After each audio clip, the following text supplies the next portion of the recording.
ফুলকপি দিয়ে মাছের ঝোল আমার রেডি।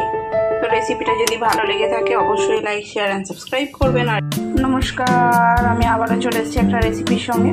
আজ করব ফুলকপি আলু দিয়ে মাছের ঝোল। ফুলকপি আলু দিয়ে মাছের ঝোল করার জন্য এখানে আমি ফুলকপি আর আলু খুব ভালো করে কেটে ধুয়ে নিয়েছি। একটা পাত্রের মধ্যে জল দিয়ে নিয়েছি, আর এর মধ্যে অল্প একটু নুন দিয়ে দেবো। এখন এর ফুলকপি একটু শক্ত হয়, তাই একটু আমি ভাপিয়ে নেবো। আর শুধু ভাপিয়ে নেওয়ার কারণ এটা নয়, ফুলকপি খেলে গ্যাস অম্বল হয়, অনেকেরই থাইরয়েডের সমস্যা থাকে, আর সেই জন্য ফুলকপি খেতে পারে না।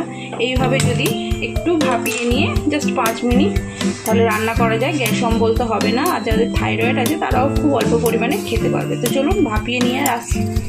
ফুলকপি আলুটা আমি ধুয়ে নিয়ে ভাপিয়ে তো নিয়েছি। এবার মাছে, এটা মৃগেল মাছ, আপনারা রুই মাছ দিয়েও করতে পারেন। এবার নুন হলুদ আমি মাখিয়ে নেব। মাছে খুব ভালো করে আমি নুন হলুদ মাখিয়ে নিয়েছি। এবার এটা ভেজে নেব। তো চলুন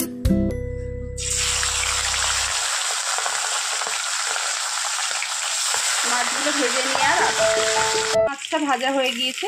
তো চলুন এবার নামিয়ে নিয়েছি। এবার এই তেলের মধ্যে দিয়ে দেবো গোটা জিরে ফোড়ন। জিরেটা ভেজে নিয়েছি, এবার দিয়ে দেবো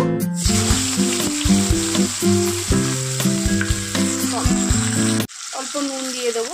ফুলকপিটা যখন সিদ্ধ করি তখন নুন দিয়েছিলাম। সিদ্ধ বলতে জাস্ট ভাপিয়ে নিয়ে জলটা ফেলে দিই। চলুন এটা ভেজে নিই আর আসছি। পেঁয়াজটা মতো ভাজা হয়ে গিয়েছে, এবার দিয়ে দেবো লঙ্কা গুঁড়ো, হলুদ গুঁড়ো, জিরে ধনে গুঁড়ো, আর দেবো অল্প জল। এবার খুব ভালো করে কষিয়ে নেবো। চলুন কষিয়ে নিয়ে আর আসছি। মশলাটা সুন্দর কষানো হয়ে গিয়েছে। এবার দিয়ে দেবো লাল করে রাখা ফুলকপি আর আলু। ফুলকপি আলুটা দিয়েও আবার খুব ভালো করে কষিয়ে নেব। চলুন ফুলকপি আলুটা দিয়েও কষিয়ে নিই। ফুলকপি আলু দিয়েও খুব ভালো করে কষিয়ে নিয়েছি। এবার পরিমাণ মতো জল দিয়ে দেবো।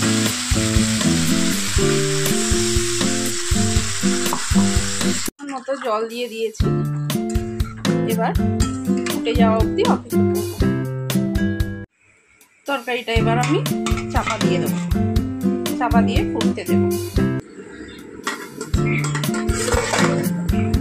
তরকারিটা খুব ভালো করে ফুটে গিয়েছে। এবার সিদ্ধ হওয়ার জন্য আমি গ্যাসটা আস্তে করে দিয়েছি। এবার 10 মিনিট পর আবারও আসি। তো চলুন দেখি।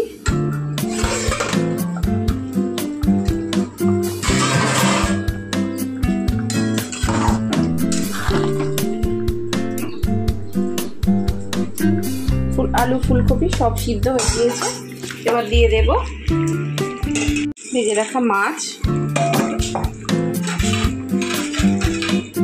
আর ধনে পাতা।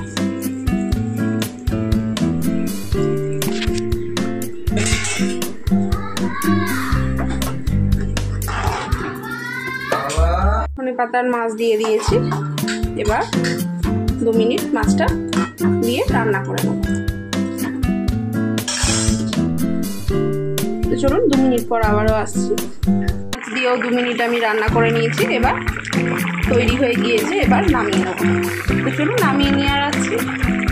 ফুলকপি দিয়ে মাছের ঝোল আমার রেডি।